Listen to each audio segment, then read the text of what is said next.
नमस्कार दोस्तों, स्वागत है आपका अपने इस यूट्यूब चैनल पंख पाठशाला में। दोस्तों, अगर आप छोटा सा भी कोई नौकरी चाहते हैं, तो आपको मैथ आना बहुत ज़रूरी है। मैथ और रीज़निंग, और इसी को देखते हुए हम लोग शुरू किए हैं मैथ रिकैप सीरीज। और इसमें सबसे पहला टॉपिक हम लोग कर रहे हैं प्रतिशत का, परसेंटेज। और इसमें पार्ट 1 आ चुका है, पार्ट 2 आ चुका है, आज हम करेंगे पार्ट 3। और इसमें भी हम 5 टाइप के प्रश्न हल करेंगे, उनके सभी हल करने के तरीके देखेंगे। ठीक है, बाकी मैथ रिकैप सीरीज खत्म होगी तो रीजनिंग की रिकैप सीरीज आ जाएगी। यानी मैथ रीजनिंग में अगर आपको डर लगता है, ये किसके लिए है? जिसको मैथ से डर लगता है। बहुत से ऐसे लोग मिलते हैं जो कहते हैं मुझे मैथ से डर लगता है लेकिन मुझे सरकारी नौकरी चाहिए। तो ये हो नहीं सकता। मैथ आपको कुछ तो सीखना पड़ेगा, ताकि जो मैथ का सेक्शन है उसमें आप पास हो पाओ। ठीक है, तो जिसको डर लगता है मैथ से, उसको मैं कहूंगा कि आप रट लो इस टॉपिक के प्रश्न को किस तरह से हल करना है। ऐसा एक नोटबुक बना लो, इसमें हम हर टॉपिक के प्रश्न को और उनके हल करने के विभिन्न तरीकों को देख रहे हैं। तो इसमें जो आपको सबसे अच्छा तरीका लगे उसको नोट डाउन करो और बार बार उसी को रिवाइज करो। देखो, आपको कम से कम इस लायक हो जाओगे कि जो मैथ जिस टाइप का प्रश्न पूछेगा उसको हल करने का तरीका आपको पता है, तो उस आधार पर हल करके आप इतना कर पाओगे कि आप पास कर सको। ठीक है, बाकी जो रिवीजन करना चाहते हैं, जो बहुत ज्यादा पढ़ लिए हैं बाकी रिवाइज करना चाहते हैं सभी टॉपिकों को, तो उनके लिए है। बाकी जो प्रैक्टिस करना चाहते हैं, तो वो जब क्वेश्चन वाली स्लाइड आए उसको पॉज करिए, उसको हल करिए, फिर अपना आंसर देखिए। उसमें आपको और भी तरीके मिल सकते हैं जो आपके लिए अच्छा हो सकता है। और जो लोग 1-2 साल में नौकरी चाहते हैं उनके लिए तो ये सीरीज रामबाण है। ठीक है, इसमें अभी तक हम लोगों ने 10 टाइप के प्रश्न कर लिए। कौन कौन से? जैसे साधारण प्रतिशत निकालना, एक राशि का दूसरी राशि से प्रतिशत अधिक या कम होने वाले प्रश्न, फिर क्रमागत वृद्धि या कमी जो होती है उसको। उसके बाद हम लोगों ने देखा था परीक्षा में पास फेल आधारित प्रश्न, चुनाव पे आधारित प्रश्न, फिर मिक्सचर पे आधारित प्रश्न जो मिश्रण पे बनते हैं। बाकी हम लोगों ने देखा था खपत पे, कंजम्पशन पे आधारित प्रश्न। उसके बाद पास फेल पे आधारित प्रश्न देखा गया। और नवा टाइप था कि स्थिर मात्रा जब कोई होती है उसमें कैसे परसेंटेज निकालते हैं। 10वां टाइप हमने देखा था कि आय खर्च और बचत पे आधारित प्रश्न। तो अभी तक 10 टॉपिक हो गए, आज 5 टॉपिक देखेंगे, जिसमें से आज हमारा पहला टॉपिक है भिन्न, यानी फ्रैक्शन पर आधारित। कैसे प्रश्न बनते हैं? अगर आपके सामने ऐसे प्रश्न आ जाएं तो जो तरीका बता रहा हूँ उस आधार पर हल करना। तो इस प्रश्न को अपने नोटबुक में प्रश्न और उसके हल करने के तरीकों को लिखिए और उसी को बार बार आप रिवाइज करिए, ताकि जब इस टाइप का प्रश्न आपको बने तो आप उसको हल करने की स्थिति में रहें। देखिए, यहाँ प्रश्न है, यह किसी भिन्न के यदि किसी भिन्न के न्यूमरेटर में 2% की वृद्धि की जाती है और हर यानी डिनोमिनेटर में 350% की वृद्धि की जाती है, तो परिणामी भिन्न 5/12 हो जाता है। तो मूल भिन्न क्या था? अगर ऐसे प्रश्न देखो बनते रहे हैं, बनते रहेंगे। ठीक है ना? इसलिए जब भी कभी ऐसा प्रश्न आपको दिख जाए तो आपको किस तरह से हल करना है। तो सबसे पहले ये देखिए कि उसके अंश में 200% की वृद्धि हुई। अगर किसी भी चीज में 200% की वृद्धि होती है तो उसका मतलब क्या होता है, यहाँ मैं लिख देता हूँ ताकि आपको बाद में भी अपने नोटबुक में लिखा रहेगा तो पता चले। 200% की वृद्धि का मतलब 200% की वृद्धि का मतलब है, स्पीड बढ़ा सकते हैं आप, लिखने में टाइम लगता है, मतलब संख्या का 300% होना।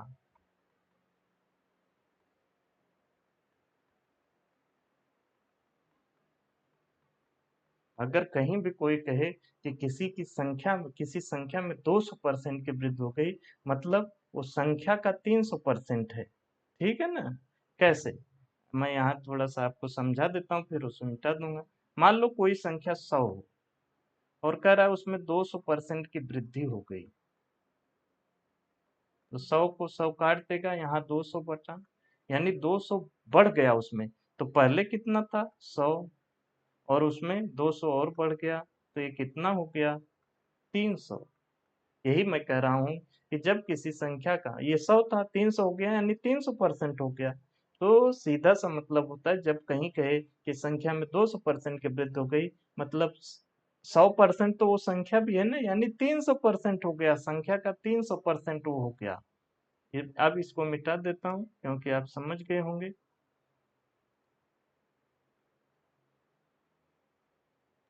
तो आगे, अब यहीं पे दूसरा कह रहा है कि उसके हर में 350% की वृद्धि हो गई। तो यहाँ लिख देता हूँ 350% की वृद्धि का मतलब है संख्या का 450% होना। ये बात एकदम आप समझ गए, संख्या का 450% हो गया। ठीक है, अब हम मान लेते हैं, माना भिन्न क्या है, पहली जो भिन्न थी वह थी x/y, ये भिन्न थी। इसका ये मतलब हुआ, इसको हम ऐसे भी लिख सकते हैं, यानी अब समीकरण बन जाएगा ना, ये 5/12 बना देंगे बराबर के चिन्ह के उधर। तो जब समीकरण बनाते हैं तो उसमें बीच में बराबर का चिन्ह लाना होता है, तभी तो उसको आप हल कर पाओगे। तो इसका मतलब ये हो गया कि x का 300% और y का 450%, ये बराबर है कितना, नया कितना बन रहा है 5/12 की। सिंपल सा अब हमारा समीकरण बन गया। अब इसको हम हल कर सकते हैं। ठीक है, तो x का 300 और y का 450 बराबर है 5/12 के। यहाँ परसेंटेज भी अगर आप लिखोगे तो परसेंटेज आपस में कट जाएंगे। ठीक है, तो यहाँ 300 ही मैं लिखा हूँ। अब इसको, ये 300 है, ये 450 है, तो 150 से इनको काट सकते हैं ना ऊपर नीचे। तो ये 150 दूना हो जाएगा, ये 150 तीना हो जाएगा। यानी अब क्या बन गया हमारा समीकरण, तो x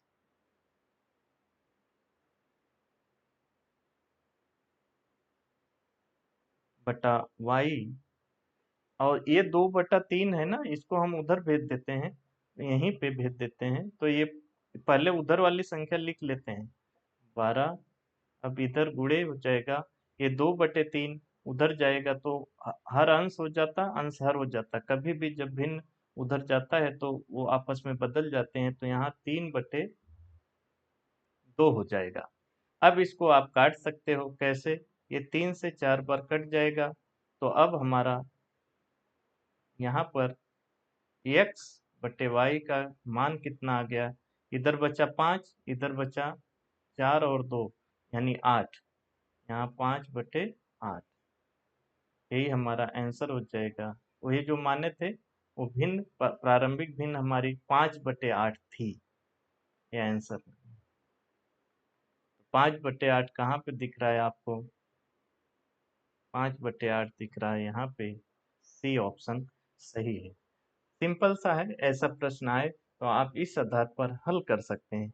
उस संख्या का कितना होगा वो हमें पता करना होता है, 100 उसमें जोड़ दो, कभी भी ये परसेंटेज में दे तो उसका 100 जोड़ दो। जैसे यहाँ 200% की वृद्धि, यानी वो 300 संख्या का हो जाएगा, और 350% की वृद्धि, और वो 450 हो जाएगा संख्या का।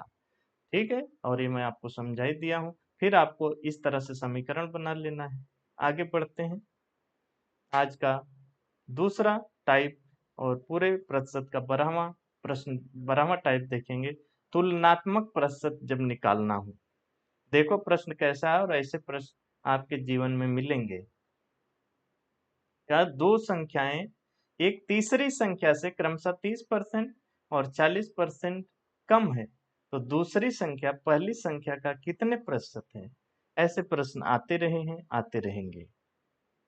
तो इसमें हमेशा आपको तीसरी संख्या मान लेना है, क्योंकि दो संख्याएं एक तीसरी संख्या से इतना कम है, इतना कम है, तो हम अगर तीसरी संख्या मान लें 100, तो उसमें हम इसको हटा के एक प्रॉपर संख्या निकाल सकते हैं।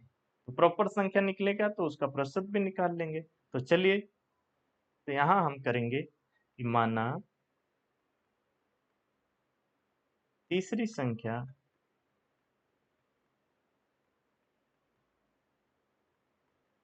सौ है। ठीक, अब तीसरी संख्या मिल गई तो पहली संख्या आपको मिल जाएगी।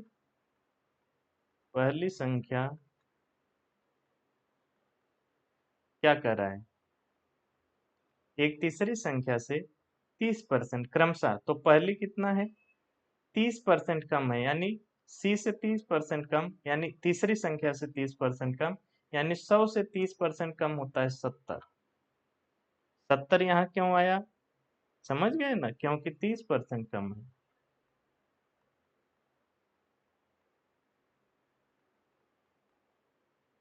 कम है, ठीक, लिख देता हूँ ताकि आप नोट जब पढ़ेंगे तो आपको कोई कंफ्यूजन ना हो। दूसरा, अब आप जब अब निकाल लो दूसरी संख्या। दूसरी संख्या कितना होगी भाई, वो 40% कम है, यानी ये हो जाएगी 60। 60 क्यों, क्योंकि वो तीसरी संख्या से 40% कम है। ये बात इतना समझ में आ गई। अब जो कह रहा है वो कर दो। अब दूसरी संख्या पहली संख्या का कितने प्रतिशत है, तो जैसे बोलता है वैसे लिखते हैं। अब पहले दूसरी लिखेंगे, दूसरी संख्या 60, पहली संख्या 70 से कितना परसेंट कम है, ऐसे ही लिखना है। जो पहले कहेगा, जब लास्ट में जब वो पूछता है तो आप दूसरी संख्या पहली संख्या से कितने परसेंट पता है, तो ऊपर दूसरी होगा, नीचे पहली होगा, 100 से गुणा हो जाएगा। जीरो से जीरो काट सकते हो आप, तो यहाँ हो जाएगा 600, 6 × 100, 600/7। और इसको जब भाग देंगे तो भाग जाएगा, अब वैसे भी दशमलव में आएगा तो दशमलव में एक ही है हमारे पास, 85.71%। भाग देकर आप देख सकते हो, तो इस प्रकार इसमें हमारा सही हो गया ए। ठीक है, जब कभी ऐसा तुलनात्मक प्रश्न पूछता है प्रतिशत में, दो संख्याएं एक तीसरी संख्या से क्रमशः 30% और 40% कम है, तो दूसरी संख्या पहली संख्या का कितने प्रतिशत है, तो इस आधार पर आप इसको हल कर सकते हैं। ये बताने में इतना समय लगता है, बाकी जब आप एग्जाम हॉल में होंगे, केवल आप ये लिखते 30% कम, माने वो ए हो गया 70 और बी हो गया 40। अब दूसरी संख्या, तो सबसे पहले 60 लिखेंगे, 70 लिखेंगे, गुणे 100 करेंगे, हल आपके सामने होगा। और ऐसे में भी कटता नहीं है, तो ये भाग भी करना नहीं है, ये क्योंकि एक ही जगह दिया है दशमलव के बाद। ठीक, तो ये सही हो जाता है। अब आ जाइए आज का तीसरा लेकिन प्रश्न में 13वां टाइप, जो चुनाव। चुनाव हम एक बार और देख चुके हैं, लेकिन यहाँ अवैध मतों के साथ जब चुनाव आता है तो वो थोड़ा सा अलग हो जाता है, इसलिए इस टाइप के भी प्रश्न देख लेते हैं। तो क्या है भाई, एक चुनाव में दो उम्मीदवार भाग लेते हैं जिसमें 20% वोट अवैध घोषित किए गए। अब जितने भी वोट पड़े थे उसमें से 20% अवैध हो गए, वो तो किसी को नहीं गिना जाएगा। अब जीतने वाले उम्मीदवार को वैध मतों का 70% मिला, ये 20 तो अवैध हो गया भैया। ठीक, और जो वैध मत थे उसमें से जीतने वाले को 70 मिला, तो हारने वाले को वैध मतों का 30% मिला होगा, तो प्राप्त हुआ, और वह 9600 मतों से जीत गया। तो कुल मतों की संख्या बताइए। ऐसे प्रश्न आए हैं और आते रहेंगे। जब ऐसे प्रश्न आएंगे तो आपको कैसे हल करना है, कह रहा है कुल मतों की संख्या, हमें तो कुल मत बताना है, चाहे उसमें अवैध भी जुड़ा रहेगा। ठीक है, अवैध हम समझने के लिए अलग करेंगे, लेकिन जब कुल मत बताना है तो ये मतलब कि उसमें अवैध जो था वो भी बताना है। तो हम यही मान लेते हैं कि माना कुल मत, कुल मतों की संख्या एक से है। ठीक, कुल मत कितने हैं, कुल, यहाँ मत लिखना जरूरी था ताकि आपको कोई कंफ्यूजन नहीं हो।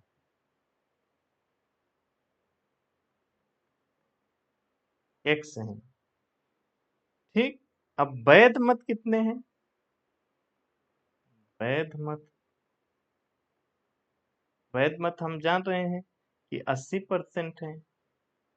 क्यों, क्योंकि 20% अवैध है। अवैध मत है। इतनी बात समझ गए।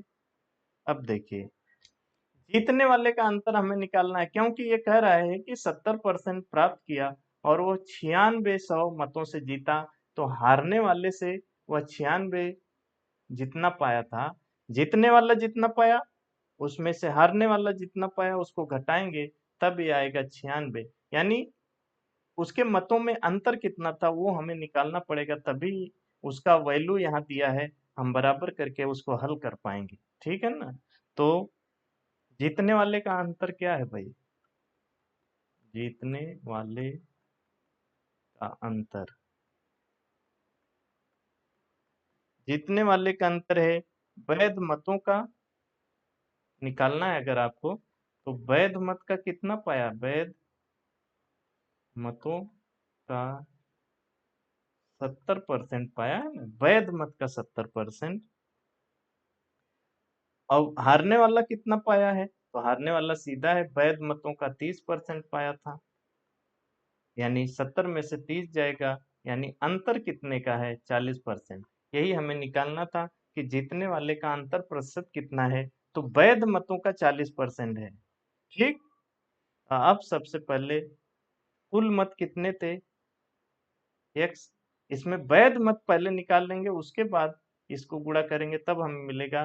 तो वैध मत इसमें है 80%। ठीक, 80%। इसको हल कर सकते हो आप यहीं पे। तो ये 20 से काट दो, ये 4 जाएगा, या 10 से काट सकते हो ना, नहीं चलो 20 से काट दो 4 जाएगा, यहाँ 5 आएगा, यानी 4x बटा 5। ये वैध मत है। अब कह रहा है कि वैध मत का अंतर कितना है? 40%। और यही हमें मिल जाएगा 40% बराबर होगा कितने के? 9600 के। ठीक, क्योंकि वैध मत हम लोगों ने निकाल लिया, उसमें अंतर कितने का आ रहा है? 40%, और उसका ये वैल्यू दिया है, तभी तो हम ये समीकरण बना पाएंगे। तो 4x 5 का बटे 5 का 40% 9600 रुपया है। अब इसको हम हल करेंगे तो x का मान निकल जाएगा, यानी कि हमारे कुल मतों की संख्या निकल जाएगी। ठीक, इसको हल कर लीजिए। यहाँ हो जाएगा 20 से काट दो तो 2 आएगा, और ये काट दोगे 20 से तो 5 आएगा।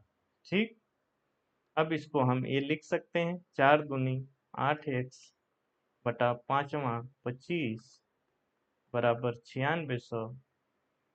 और इसको अब अक्षांतर पक्षांतर करेंगे तो x बराबर होता है, बराबर के पहले जो वैल्यू है उसको लिखते हैं, यहाँ गुणे हो जाएगा। ये 8/25 है, ये इधर निकाल लिए, तो 8/25 भिन्न में उधर जाएगा, तो अंश हर और हर अंश हो जाता है। मैं बार बार ये बताता रहता हूँ।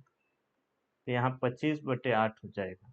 अब 8 से इसको काटोगे तो 8 एकम 8, और एक इधर चला जाएगा तो 16, 8 दूनी 16, 2 जीरो उतर जाएंगे। तो x बराबर हो जाएगा हमारा 1200 गुणे 25। इसको गुणा करोगे तो 25 दूना 50, और 25 एकम 25, 5 30, यानी कि 30,000 हो जाएगा। गुणा करके देख सकते हैं। तो x बराबर हमें मिल गया 30,000, और यही हमें बताना था कि कुल मत कितने हैं। तो हो गए, इसमें सही हो जाएगा हमारा डी, क्योंकि कुल मत थे 30,000। समझ गए? देखो, ये बताने के लिए इतना है, नहीं तो आप एक नज़र में ये समझ लेते कि वैध मत का 70% पाया है, यानी वो 30% पाया है, यानी अंतर इन दोनों में है 40% का, और वही बराबर वैल्यू है 9600 के। तो वैध मत का 40%, तो वैध मत हम x माने रहते,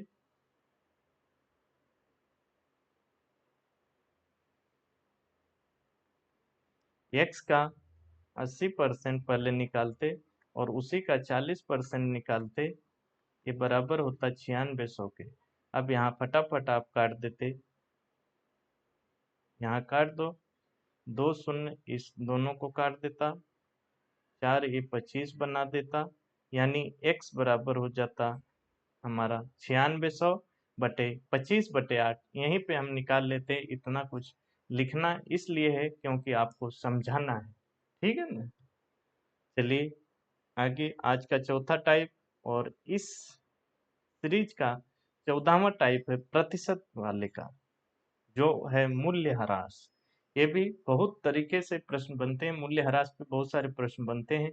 कभी भी जब इस टाइप का प्रश्न बन जाए तो आपको ऐसे हल करना है, वो लिख लीजिए। इसमें हम दो टाइप करेंगे, तो एक तो इसको पहले मैं डुप्लीकेट कर लूं, ताकि दूसरा टाइप दूसरे पेज पे करेंगे, जगह कम रहती है। ठीक, चलिए। तो मूल्यह्रास में सबसे पहले हम इसको अनुपात विधि से करते हैं, जो कि आपको कम समझ में आएगा मुझे जहां तक लगता है, लेकिन देख लीजिए, क्या पता कुछ लोगों को यही समझ में आए। तो अनुपात विधि,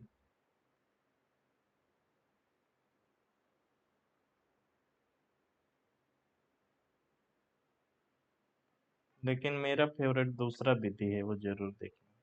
अनुपात विधि कहती है कि 10% की कमी हुई है। 10% का कमी का मतलब होता है कि पहले 10 था, कोई चीज 10 से 9 हो गया। 10 से 9 हो गया, 10% कमी मतलब 10 से 9 होना, क्योंकि 10% का भिन्न वैल्यू होता है 1/10। तो पहले तो 10 था, लेकिन बाद में एक घटाने पे इसमें से एक घटाओगे तो 9 हो जाएगा। तो वही कह रहा है, पहले 10 था अब वो 9 बचा। या ऐसे समझ लो, कोई रुपया, 100 रुपया कोई चीज थी, उसमें 10% की कमी होगी तो वो 90 होगा। तो इसको हम कह सकते हैं ना कि एक एक शून्य काट दें, तो यानी कि 10 से वह 9 हो गई। ठीक, तो ये समझने के लिए आपके हैं। तो सबसे पहले ये बात आपको समझ में आएगी, तभी अनुपात विधि आपके लिए कारगर होगी। तो ये कह रहा 10% की कमी, यानी 10 से 9 हो गई कोई वस्तु। तो 2 वर्षों के लिए इसको बना लेंगे, 2 वर्षों के लिए।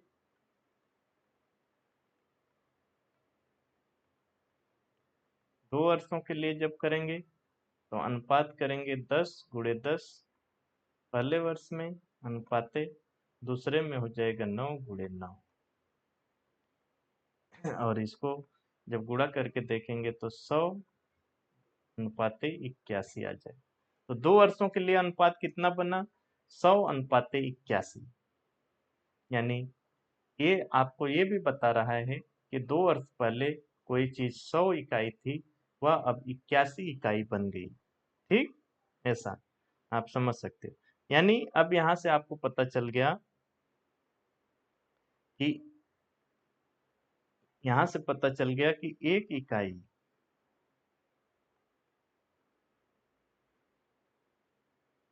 81 इकाई, 81 इकाई बराबर है आज की वैल्यू। ये आज की वैल्यू 81 इकाई है, और वो बता रहा है 8100। तो 81 इकाई का मतलब हो गया 8100 रुपया। ठीक है ना। तो 1 इकाई कितना हो गई? चॉकलेट वाला नियम, इधर वाला ऊपर, इधर वाला नीचे, इसे काट दोगे तो यहाँ आएगा 100। तो 1 इकाई का दाम कितना हो गया? 100 रुपया। तो अब हमें पता चल गया। अतः अतः 100 इकाई, 100 इकाई मतलब 2 साल पहले कितना था? वो 100 इकाई था ना। तो 100 इकाई बराबर हो जाएगा 100 × 100। 1 इकाई 100 है, तो 100 × 100 बराबर 10,000 रुपया। तो उस मशीन का मूल्य 2 साल पहले 10,000 रुपया था, जो आज 2 साल बाद वो 8100 रुपया हो गया है, क्योंकि 10% का मूल्य ह्रास है उसमें। प्रतिवर्ष 10% की दर से उसका मूल्य कम होता है। तो ये हमारा आंसर हो गया, यानी इसमें हो जाएगा हमारा बी, 10,000 रुपये। तो ये अनुपात विधि है। इसमें जो लोग जानते हैं वो इतना करेंगे नहीं। 10% मतलब 10 से 9 हुआ, तो 2 वर्षों में 10 × 10 अनुपात बनाएंगे, 9 × 9 का, तो 100 × 81 होगा। यानी आज की 81 इकाई मतलब, ये आज का मूल्य बता रहा है 8100। तो 1 इकाई मतलब 100 रुपया, तो 100 इकाई जो 2 साल पहले था 100 इकाई, तो उसका मतलब हो गया 100 × 100 यानी 10,000। तो ये अनुपात विधि है, जिसको समझ आता है बहुत परफेक्ट है, नहीं तो मैं दूसरी विधि आपको बता रहा हूँ। दूसरा विधि होता है कि इसको मान के हल करेंगे। माना, ये आपको आसान लगे, माना 2 वर्ष पहले मशीन का मूल्य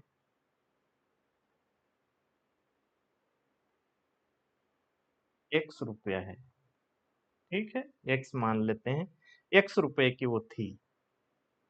तो सीधा सा मतलब होता है कि पहले साल उसमें 10% की कमी आई होगी, यानी 90% बचा होगा उसका मूल्य, 90%। फिर अगले साल उसका 90%, इसका भी 90% ही बचेगा, क्योंकि 10% हरास हो जाएगा। बस इसी को हल करना था, दो शून्य को इधर, दोनों शून्य को काट सकते हैं। अब यहाँ इसके बराबर हमें दिया है वैल्यू 8100, बस सीधा सा इसको हल करना है। यहाँ हो गया 81/100 बराबर 8100। तो x बराबर कितना हो गया, पहले उधर का वैल्यू लिख लो, फिर गुणे, यहाँ भिन्न है उधर जाएगा तो हर अंश में और अंश हर में बदल जाता है, 100/81 हो जाएगा। अब 81 से ये काटोगे तो 100 आएगा, और 100 × 100 बराबर 10,000। एक के बाद ये चारों शून्य लग जाएंगे, 10,000 रुपया। तो ये बहुत आसान विधि है, तो इससे भी आप हल कर सकते हैं। बस ये समझना है कि 10% हर साल कम करते जाएंगे, तो ये कितनों भी साल का निकालना हो ऐसे निकाल सकते हो। तो पहले था 10%, 90% बचेगा पहले साल में, और दूसरे साल में फिर 90% बचेगा उसका। तो ऐसे गुणा करके बराबर जो अभी है 8100 कर देंगे और इसको हल करेंगे, आसानी से आप समझ जाएंगे। अब आज का लास्ट टाइप, जो कि श्रृंखला आधारित प्रश्न जब पूछा जाता है, चेन परसेंटेज, उस पे आधारित है, और ऐसे प्रश्न आपको मिलते रहे होंगे। ठीक है, जब ऐसे प्रश्न आएंगे तो आपको कैसे हल करना है वो देख लीजिए। इसका सिंपल सा तरीका होता है, सबसे पहले ये कह रहा है ए की आय बी से 40% कम है और बी की आय सी से 25% अधिक है, तो ए की आय सी से कितने प्रतिशत कम है। ऐसे प्रश्न जब आपको बने तो इसको पीछे से शुरू करते हैं, पीछे से शुरू करें। पीछे से शुरू करें का क्या मतलब है, यानी पहले आप सी मान लो, माना सी की आय, और इसमें एक ही तरीका अपनाना, 100 मान के हल करना। सी की आय 100 रुपया है। ठीक, ये मान लेते हैं कि सी 100 रुपया है। अब इससे हमें पता चल गया कि बी कितना है। क्या कह रहा है, बी की आय सी से 25% अधिक है। 25% अधिक मतलब 25 रुपया अधिक। तो 100 और 25 जोड़ोगे तो 125 हो जाएगा। 125 क्यों आया, लिख देता हूँ, क्योंकि 25% अधिक है।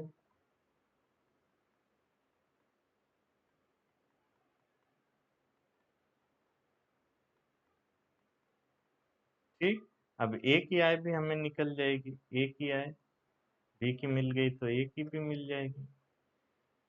कह रहा है कि ए की आय बी से 40% कम है, बी की हमें मिल गई, इससे 40% कम का मतलब है कि वो 60% ही है, बी का 60% है, यानी 125 का 60%। इसका मतलब कैसे निकाल पाए आप, क्योंकि 40% कम है। 60% क्यों आया, क्योंकि 40% कम है। बाद में कभी आप पढ़ो तो यहाँ 125 का 60 क्यों लिखे, तो वो कह रहा है भाई ए की आय बी से 40% कम है, यानी अगर हम बी की आय लिख हमें पता हो तो उसका 60% निकालेंगे तो वही ए की आय होगी, क्योंकि वो 40% कम है तो 60% है। अब 125 का 60% आप निकाल लो, तो 25 से काट तो ये 5 बार जाएगा, ये 4 बार जाएगा। 4 से इसको काटोगे तो ये 15 बार जाएगा, 15 चौक के 60 होता है। अब 15 और गुणे 5 यानी 75। तो एक ही आय भी हमें मिल गई कि वो 75 रुपया है। अब प्रश्न क्या कह रहा है, वो हल कर दो। कह रहा है कि ए की आय सी से कितने प्रतिशत कम है। तो सबसे पहले तो एक ही नजर में पता चल जाता है, 25 है, 100 पे 25 यानी कि 25% इसका उत्तर है। लेकिन मैं उसको प्रॉपर हल करता हूँ। ए की आय सी से कितने प्रतिशत कम है, तो सबसे पहले कितनी कम है।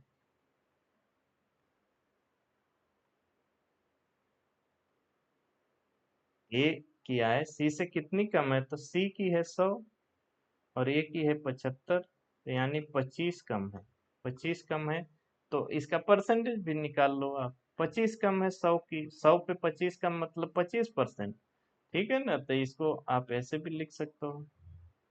जो कम है प्रतिशत निकालने के लिए सबसे जो कमी है, विदाउट प्रतिशत के जो कमी है वो 25, किस पे, तो सी से, और गुणे 100 कर देते हैं। परसेंटेज निकालने का यही मतलब होता है, 100 100 को काट देगा, यहाँ बचेगा 25, वही 25% कम है।